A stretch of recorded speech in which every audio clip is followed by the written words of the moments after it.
నూట 97వ జయంతి సందర్భంగా మన భారతదేశంలో మొట్టమొదటి సామాజిక వేత్తగా పేరు పొందిన వ్యక్తిగా మనం ఆయన్ని ఈరోజు స్మరించుకోవడం చాలా మన భారతదేశానికి, మన ఎరుకబడిన వర్గాల వారికి చాలా గర్వకారణంగా ఉంది.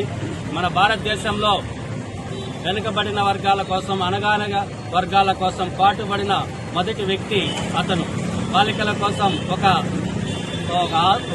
హాస్టల్ని, ఒక స్కూల్ని స్థాపించిన వ్యక్తి జ్యోతిబా ఫూలే. అదే బాటలో అతను ఒక ట్రస్ట్ని, ఒక సొసైటీని ఏర్పాటు చేసి ఈ భారతదేశ ఉద్ధరణ కోసం పాటుపడిన వ్యక్తులు వాళ్ళు మొదటి వ్యక్తులు.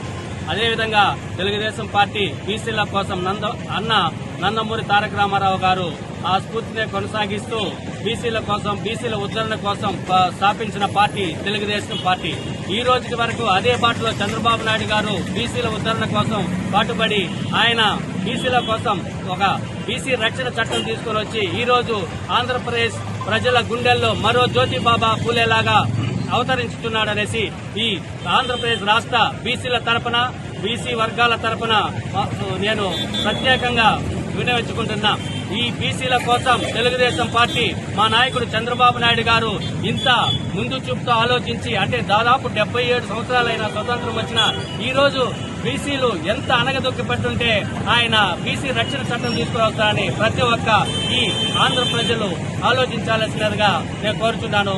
ఈరోజు తెలుగుదేశం పార్టీ తరఫున నేను జ్యోతిబా ఫూలే గారికి, నందమూరి తారక రామారావు గారికి, మన చంద్రబాబు నాయుడికి కృతజ్ఞతలు తెలియజేసుకుంటున్నాను.